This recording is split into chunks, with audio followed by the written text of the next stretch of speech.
Welcome to my channel math in one shot. आज हम discuss करेंगे मोमेंट ड्यू टू ग्रोथ कि plant कैसे ग्रोथ करते हैं। कभी कभार ऐसा होता है कि अगर हम प्लांट का फेस जो है वो सनलाइट की तरफ करके रख देते हैं तो उससे क्या होता है कि वो उसी डायरेक्शन में ज़्यादा ग्रोथ करता है। Some plant like the pea plant, जैसे कि मटर के पौधे जो हैं वो कम लाइफ के होते हैं। इसीलिए जॉर्ज मेंडल ने इनके ऊपर एक्सपेरिमेंट किया था, क्योंकि हम अपने एक्सपेरिमेंट के लिए ऐसी कुछ चीज़ों को रिसर्च में ऐसी चीज़ों को इंक्लूड नहीं कर सकते जो हमारी 3 से 4 साल या 6 से 7 साल ले लेती हैं। हम वहाँ पर एक ऐसे रिस्पॉन्स को लेके चलते हैं जहाँ पर हमें रिजल्ट 3 to 4 मंथ में या 6 to 7 मंथ में आते रहें, तो वो चीज़ें हमारे लिए बहुत ज़्यादा मैटर करती हैं। Some plant like the pea plant climb up to the other and fence by means of the tendrils. Tendril होते हैं, जैसे कि आपने घिया और तोरी की बेल देखी होगी, तो वहाँ पर क्या होता है कि वो अपने पतली पतली जो पतली पतली डोरियों से उसको बांधने की कोशिश करती है, ऊपर चलाने की हेल्प करती हैं। करेले की बेल आप देख सकते हैं, उसके साथ ही खरबूजे की, कचरे की, या फिर तरबूज की, वाटरमेलन की, इन सब की बेलों में अगर आप देखेंगे तो वो भी टेंड्रिल को जर्नेट करती हैं। These tendril are sensitive to touch. अगर हम इनको टच कर देते तो ये मुरझा जाते हैं। When they come in contact with any sport, जब इनको कोई स्पोर्ट मिलता है तो ये वहाँ पर राउंड राउंड होके आगे की तरफ ग्रोथ करते हैं। The part of the tendril is contact with the object does not grow rapidly as the part of the tendril away from the object. This causes tendril to circle around the object, thus cling to it. वो उसके साथ चिपक जाता है। More commonly plant respond to the stimuli slowly. पेड़ पौधे जो हैं वो उनकी स्टिमुलस जो बिहेवियर है वो बहुत धीरे धीरे रिएक्ट करता है। Growing in a particular direction, अगर हम एक डायरेक्शन की बात करें, because this growth is directional, क्योंकि ग्रोथ जो है डायरेक्शनल होती है। छोटे कुछ बच्चे ऐसे होते हैं कि जिनमें 10 साल की एज के बाद बहुत ज़्यादा ग्रोथ हमें देखने को मिलती है। कुछ बच्चे ऐसे होते हैं कि जिनके अंदर हमें 3 साल की एज के बाद ही ज़्यादा ग्रोथ देखने को मिलती है।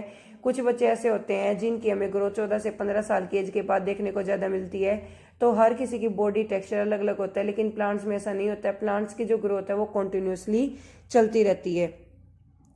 ग्रोथ और डेवलपमेंट दो वर्ड है। ग्रोथ हमारी एक कंटिन्यू में ना चलने वाली प्रोसेस है, डेवलपमेंट हमेशा ही चलती रहती है। देखो, हर किसी इंसान की थिंकिंग, वो सारी चीज़ें टाइम के अकॉर्डिंग चेंज होती रहती हैं, लेकिन हमारा एक बॉडी स्ट्रक्चर जो है वो एक पर्टिकुलर टाइम पीरियड पर जाने के बाद उसकी जो ग्रोथ है वो स्टॉप हो जाती है। उसके बाद जैसे जैसे हमारी एज बढ़ती जाती है तो ग्रोथ हमारी वापस से उसी पॉइंट को अप्रोच करती है कि वो कम होनी स्टार्ट हो जाती है। Because the growth is directional, it appear as the plant is moving. Let us understand this type of movement with the help of an example. यहाँ पर हमने एक एग्जाम्पल लिया, इस ग्लास कंटेनर के अंदर हमने एक पौधे को रख दिया, तो जिस टाइप से सनलाइट आ रही है उसी की तरफ ज़्यादा झुक रही है। एक्टिविटी हमें यही बता रही है। उसके साथ ही एक पौधे को आपने गमले में लगा दिया, तो आपने देखा कि वो गमला हमने टेढ़ा करके रखा हुआ था, तो उसकी जड़ें जो हैं वो गमले से बाहर की तरफ निकल रही हैं। और ये तो हो गया हमारा पॉजिटिव जियोट्रोपिज्म। जियो का मतलब होता है अर्थ, यानी कि जो अर्थ के अंदर हमारा प्लांट जो है ग्रोथ कर रहा है उसको कह रहे हैं हम जियोट्रोपिज्म। और उसके बाद हमारा नेगेटिव जियोट्रोपिज्म कब हुआ? उस पौधे को जाना चाहिए था सीधा पर, लेकिन वो parallel to the earth. Parallel to the earth का मतलब है कि उसके हॉरिजेंटल होके उसके बाद अपनी मूवमेंट को शो कर रहा है, तो इसलिए हमने उसको कहा है negative geotropism. Environmental triggers such as the light. Light यानी कि सनलाइट, सन जो है हमारा अल्टीमेट सोर्स है एनर्जी का। ग्रेविटी विल, और सन का जो टेम्परेचर है वो अप्रोक्सीमेट 6000 डिग्री सेल्सियस है, तो अल्टीमेट सोर्स ऑफ एनर्जी क्या हो जाएगा? सन। फोटोसिंथेसिस में क्या यूज होती है? सनलाइट। अल्टीमेट सोर्स क्या हो जाएगा लाइट का? सन। ग्रेविटी क्या होती है? Gravity the force that bind us to the earth surface. Gravity वो फोर्स है जो हमें अर्थ सरफेस से बांध कर रखती है, उसको हम ग्रेविटी कह रहे हैं। Will change the direction that plant grow in these directional or tropic movement can either be toward the stimulus or away from it, so in the two different kind of phototropism. Photo का मतलब होता है light. Light की वजह से जो movement होती है एक प्लांट्स की उसको हम कहते हैं फोटोट्रोपिज्म।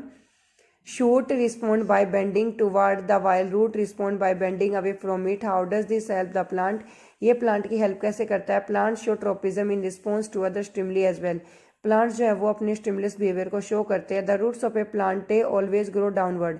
पौधों की जो जड़ें होती हैं वो जमीन के अंदर होती हैं, पर लेकिन एक पर्टिकुलर लाइफ के बाद, लाइक के 30 से 40 साल के बाद या 50 साल 60 साल के बाद, जब वो प्लांट्स जो हैं एक पर्टिकुलर ऐसे पॉइंट पर आ जाते हैं कि उनकी ग्रोथ रुक जाती है, तो उनकी जड़ें जो हैं वो ज़मीन से बाहर आना स्टार्ट हो जाती हैं।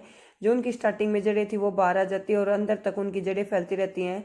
लाइक अगर मैं पीपल की बात करूँ तो पीपल एक ऐसा पेड़ है जो कहीं भी छत पर, दीवार में कहीं भी उग जाता है और उसकी जड़ें काफ़ी दूर तक फैली होती हैं। ऐसा नहीं होता कि एक पौधा एक पॉइंट पर लगा हुआ है तो उसकी जड़ें उसी सरफेस पर डाउनवर्ड तक होंगी, उसके आसपास के एरिया में भी उसकी जड़ें फैली हुई होती हैं।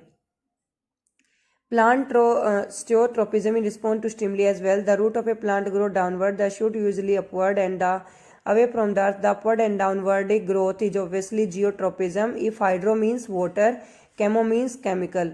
हाइड्रोट्रोपिज्म यानी कि जो वाटर की वजह से ग्रोथ हो रही है उसको हाइड्रोट्रोपिज्म कह रहे हैं, केमिकल की वजह से हो रही है उसको केमोट्रोपिज्म कह रहे हैं।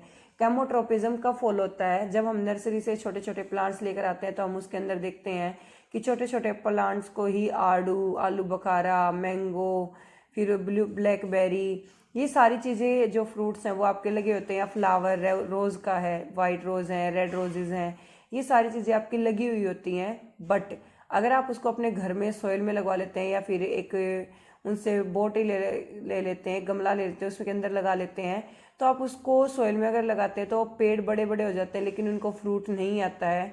तो वो सारी चीज़ें क्यों हो रही हैं? वो सारी चीज़ इसलिए हो रही हैं क्योंकि पहले उनके अंदर केमिकल्स डाला गया था और उसी केमिकल की हेल्प लेके उन प्लांट को उस एक्सेस पॉइंट तक ग्रो किया गया और उस एक्सेस पॉइंट तक ग्रो करने के बाद उन प्लांट्स को फिर उनके अंदर केमिकल जब नहीं डलता है तो वो रिस्पॉन्ड नहीं करते हैं स्टिमुलस को। इसी वजह से जो प्लांट स्टार्टिंग से ही केमिकल के बेस पर चलते हैं, हमें उनके अंदर केमिकल डलवाना होता है जिससे वो अपनी मूवमेंट को शो करे, that is chemotropism. Can we think of example kind of directional growth moment? One example of chemotropism, growth pollen tube toward the oval, about which we will learn more, examine the reproductive process of living organism. Let us once again think the information of communicated in the body is multicellular organism. एक word आया यहाँ पर multicell organism. Multicell organism are those organism that are made up of more than one cell. जो एक से ज़्यादा cell से बने हुए होते हैं उनको हम मल्टी सेल ऑर्गेनिज्म कहते हैं।